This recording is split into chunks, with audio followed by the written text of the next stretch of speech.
Hello everyone, मेरे channel पर आपका स्वागत है और मैं आ गई हूँ एक बार फिर से नया वीडियो और बहुत काम की बातें लेकर। घर शिफ्ट करना जहाँ एक एक्साइटमेंट से भर देता है, वहीं अंदर ही अंदर थोड़ी सी टेंशन भी देता है। डिपेंड करता है कि हम घर शिफ्ट क्यों कर रहे हैं। कई बार जब हम ट्रांसफ़र के लिए घर शिफ्ट करते हैं तो एक टेंशन दे देता है कि नई जगह पर जाकर कैसा माहौल होगा, कैसा घर होगा, सेटिंग कैसे होगी। अब ये सारा सामान यहाँ से भरकर वहाँ ले जा रहे हैं, क्या होगा, कितने दिन लग जाएंगे, कैसे हम वहाँ पर सेट हो पाएंगे। लेकिन अगर आपने अपना खुद का नया घर लिया है तो बल्ले बल्ले, फिर तो मज़े ही मज़े हैं। तो अगर आपने खुद का घर लिया है तो भी, और अगर आपका ट्रांसफ़र हो गया है तो ज़रूर आपको ये वीडियो देखना चाहिए।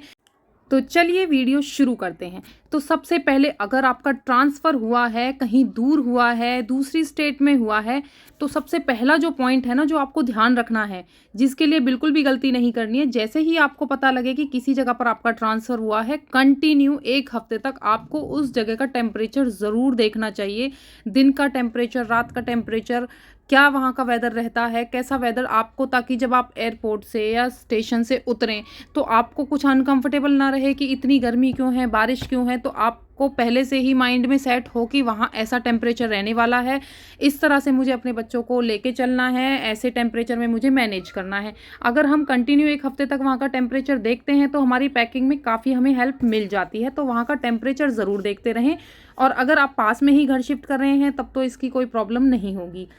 बात नंबर 2, अगर आप अपना घर चेंज कर रहे हैं, कहीं आपकी दूर शिफ्टिंग हो गई है, तो सबसे पहले जो स्कूल है,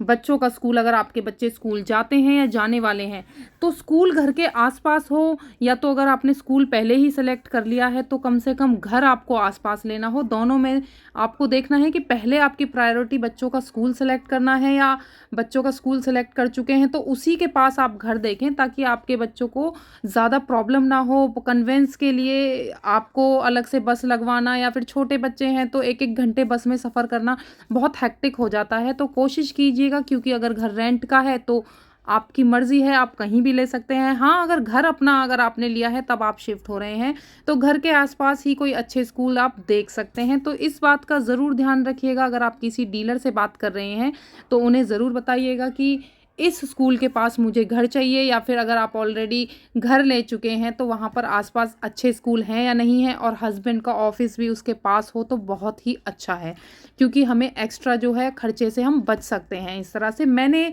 ये बातें सिर्फ कहने के लिए नहीं कही हैं, मैं अपना एक्सपीरियंस बता रही हूँ। जब भी मैं कहीं शिफ्ट करती हूँ तो मैं देखती हूँ कि मेरे हस्बैंड का ऑफिस और वहाँ पर आसपास जो अच्छे स्कूल हैं उधर ही मैं घर सेलेक्ट करती हूँ, ताकि कभी कभी हमें इमरजेंसी होती है ना, तो हम भाग के बच्चों को खुद से ले आएँ, या फिर अगर हम भी वर्किंग हैं तो मेड से फ़ोन करके बोलें और बच्चों को खुद से वॉक इन डिस्टेंस से बच्चों को लेकर आएँ। तो घर आप जो देखें वो स्कूल से वॉक इन डिस्टेंस पर देखें। इससे आपका जो नई जगह पे शिफ्टिंग है ना, वो थोड़ी स्मूथ रहेगी और आपको ज़्यादा प्रॉब्लम नहीं होगी। तो अपने डीलर से, अगर आप डीलर के थ्रू ले रहे हैं तो इस बारे में बात करें। और अगर आप नई जगह पर पहले आपके हस्बैंड जाते हैं तो ज़रूर घर ऐसी जगह पर देखें जहाँ आसपास अच्छे स्कूल हों, ताकि बच्चे स्कूल से घर आ सकें, या आप उन्हें खुद भी ला सकें।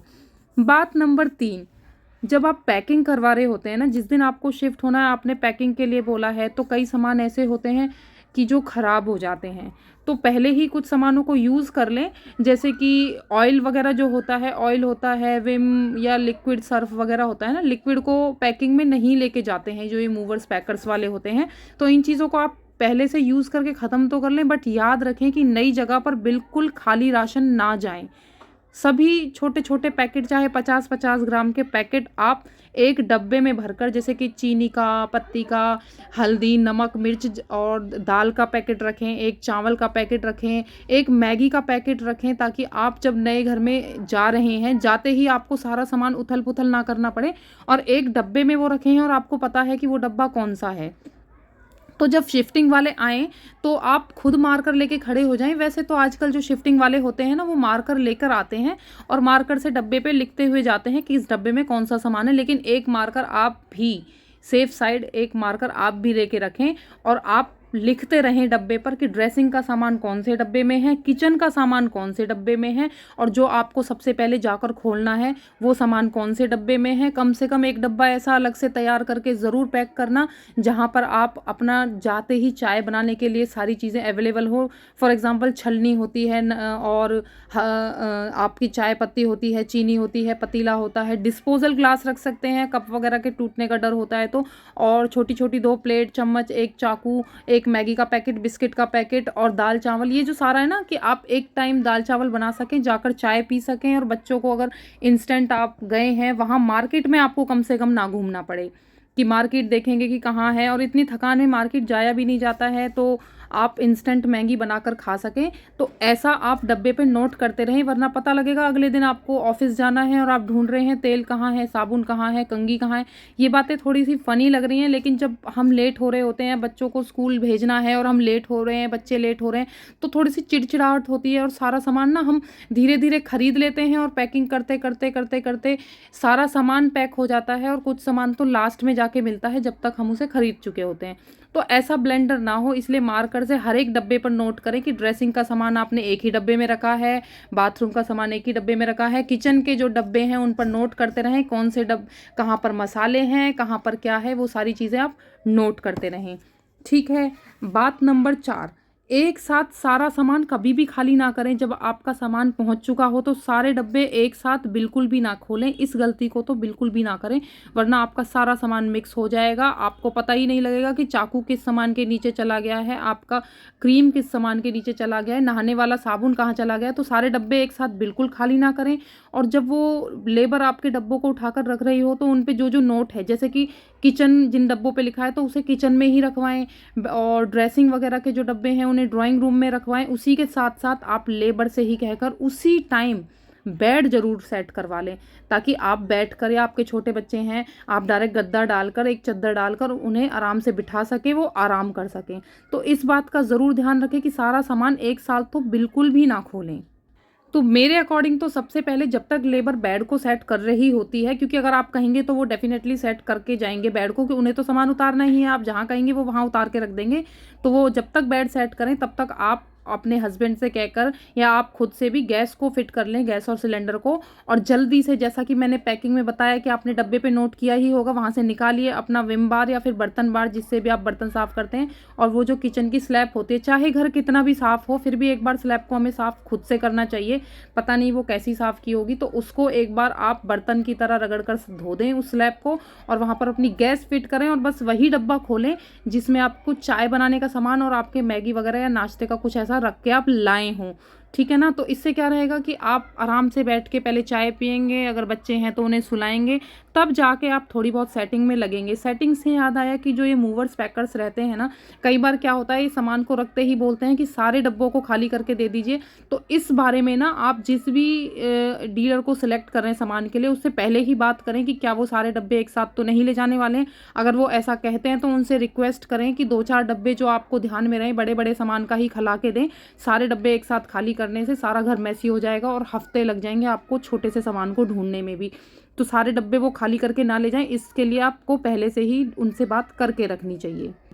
और लास्ट बात, लेकिन जो कि सबसे इम्पॉर्टेंट बात है, इस सारे सामान की शिफ्टिंग में अपनी फैमिली को, अपने बच्चों को बिल्कुल ना भूलें, क्योंकि शिफ्टिंग सिर्फ आपकी ही नहीं हो रही है जगह से, आपके बच्चों की भी हो रही है। तो शाम के टाइम, इसीलिए मैंने बोला है कि सारा सामान खोल के अपनी हेडेक ना बढ़ाएं। शाम के टाइम ज़रूर अपने बच्चों के साथ, जहाँ भी आपने अपना घर लिया है या रेंट पे लिया है, आप किसी नई जगह पे शिफ्ट हुए हैं, ज़रूर घूमने के लिए निकलें और देख कर आएँ कि आसपास पार्क है या बच्चों के खेलने की जगह क्या है, या बच्चों की उम्र के दूसरे बच्चे वहाँ पर हैं तो आसपास पड़ोस का भी पता लगे, किसी से हाय हेलो हो, और पता लगे कि अगर आपने स्कूल सेलेक्ट कर लिया है तो स्कूल के वहाँ कितने बच्चे पढ़ते हैं, और अगर नहीं सेलेक्ट किया है तो 2-4 पेरेंट्स से आप वहाँ पर स्कूल के बारे में बात करें। आसपास की ग्रोसरी शॉप को, मार्केट को थोड़ा सा डिस्कवर करें और बच्चों के साथ समय ज़रूर बिताएं, ताकि उनका नई जगह पर मन लग सके। ये सारे टिप्स आप फॉलो करेंगे ना, तो आपकी जो ज़्यादा हेडेक होने वाली थी वो थोड़ी कम रहेगी, क्योंकि आपको वहाँ का टेम्परेचर, वेदर पहले से ही पता होगा। तो आप अपने दिमाग से पहले ही प्रिपेयर होके आएंगे, और एक साथ सारा सामान नहीं खोलेंगे तो आप उतनी उलझी भी नहीं रहेंगी शिफ्टिंग में कि बच्चे को आप ध्यान ना रख सके, फैमिली को टाइम ना दे सकें, और एक टाइम तो दाल चावल यार खाए ही जा सकते हैं। आई होप ये ये टिप्स आपके लिए हेल्पफुल रहेंगे और आपकी शिफ्टिंग को थोड़ा सा स्मूथ बनाएंगे और नई जगह पर आपको थोड़ी सी हेल्प होगी इन टिप्स से। तो मिलती हूँ अगले वीडियो में, तब तक के लिए राधे राधे, बाय बाय, अपना ध्यान रखिएगा।